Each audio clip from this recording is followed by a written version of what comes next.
আমার নাতনি আমার হাতে বন্দি অভিজ্ঞান দত্ত। বাবাকে উদ্ধার করতে এবার পাল্টা চাল দিল কম্পাস। মোনাকে জিম্মি করে খেলা ঘুরিয়ে দিল কম্পাস। কম্পাস ধারাবাহিকে দেখা যায় চারদিকে ধোঁয়া সৃষ্টি করে কম্পাস নিজের মাকে নিয়ে আশ্রমে চলে যায়। আর ওই গুন্ডাগুলো ফলো করেও কোনো লাভ হয় না। কম্পাস ওদেরকে ঘোল খাইয়ে দেয়। মেঘমালাকে বলে, দিদি ভাই, মা যেন আশ্রমে সুরক্ষিত থাকে সেই ব্যবস্থা তুমি করো, বাকিটা আমি দেখছি। এবার কম্পাস এত ভয়ঙ্কর ভাবে খেলবে যে অভিজ্ঞান দত্ত তুমি বুঝতেই পারছো না তোমার জন্য কি অপেক্ষা করছে। আমার বাবাকে জিম্মি করে তুমি ওই বিদেশি শক্তির হাতে সব ফর্মুলা দিতে চাও তো? এবার দেখো তুমি নিজের পিঠ কি করে বাঁচাও। জেল থেকে জামিনের ছাড়া পেয়েও তোমার কোনো লাভ হবে না, কারণ তোমার কলিজার টুকরা এবার আমার হাতে থাকবে।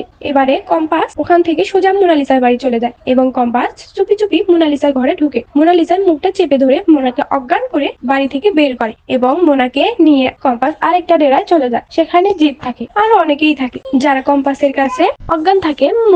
মোনাকে নিয়ে ওই ডেরায় গিয়ে চেয়ারে ভালো মতো বেঁধে রাখে কম্পাস। আর এরপরে কম্পাস অভিজ্ঞান দত্তকে ফোন করে। অভিজ্ঞান দত্ত জামিনে ছাড়া পাওয়ার পর অভিজিৎ ভৌমিককে যে ডেরায় রাখা হয়েছে সেখানে যায় অভিজিৎ ভৌমিকের সাথে দেখা করার জন্য। অভিজ্ঞান দত্ত বুঝতেই পারে না যে তার প্রাণভোমরা এবার কম্পাসের হাতে বন্দী। অভিজ্ঞান দত্ত ওই ডেরায় ঢুকে হাততালি দিতে থাকে এবং বলতে থাকে যে অভিজিৎ ভৌমিক, এবার আপনাকে যে ফর্মুলাটা দিতেই হবে। আপনার মেয়ে আমাদেরকে জানিয়েছে যে এবার নাকি আমাদের সাথে তার লড়াই হবে, আমাদের বসের সাথে। তবে বসের সাথে লড়াই করার আগে অভিজ্ঞান দত্তের সাথে যে পাঙ্গা নিতেই হবে। কম্পাসকে ফর্মুলা তো নেবেই, সেই সাথে আপনাদের সবাইকে আমি শেষ করব। কম্পাস অনেক বাড়াবাড়ি করছে, এর ফল কম্পাসকে পেতেই হবে। এই বলে হুঙ্কার দিয়ে ওঠে অভিজ্ঞান দত্ত। ঠিক তখনই ফোনটা বেজে ওঠে এবং অভিজ্ঞান দত্ত অভিজিৎ ভৌমিককে বলে, বলতে বলতে আপনার কম্পাস আমাকে ফোন করেছে, নিশ্চয়ই এবার ফর্মুলাটা আমাদেরকে দিতে চাইবে, তার জন্য ফোন করেছে। ফোনটা রিসিভ করে অভিজ্ঞান দত্ত কম্পাসকে বলে, কি কম্পাস, ফর্মুলা দিতে চাও তাই তো? ঠিক আছে, ডেরার অ্যাড্রেস দিচ্ছি, সেখানে চলে এসো। ঠিক তখনই ওপাশ থেকে কম্পাস অভিজ্ঞান দত্তকে বলে, দাঁড়ান অভিজ্ঞান দত্ত, ডেরার অ্যাড্রেস তো আপনি না, আমি আপনাকে দেব, কারণ আপনার প্রাণ ভোমরা যে আমার হাতে বন্দি। অভিজ্ঞান দত্তের মাথায় আকাশ ভেঙে পড়ে। অভিজ্ঞান দত্ত কম্পাসকে বলে, কি আমার প্রাণ ভোমরা?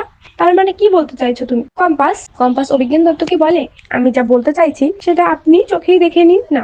এই বলে কম্পাস অভিজ্ঞান দত্তকে ভিডিও কল দেয় এবং তারপরে সেই কলে মোনালিসাকে দেখায়, যেখানে মোনালিসা হাত পা বাঁধা অবস্থায় চেয়ারে বসে থাকে, ঠিক সেভাবে যেভাবে কম্পাসের বাবাকে রাখা হয়েছে। একইভাবে কম্পাস মোনালিসাকে রাখে, যা দেখে অভিজ্ঞান দত্তের মাথায় আকাশ ভেঙে পড়ে। তো বন্ধুরা, তোমরা এটাই চাও তো এভাবেই যেন পাল্টা চালে মোনাকে বন্দি করে খেলা ঘুরিয়ে দেয় কম্পাস? কমেন্টে জানাতে ভুলো না। ধন্যবাদ।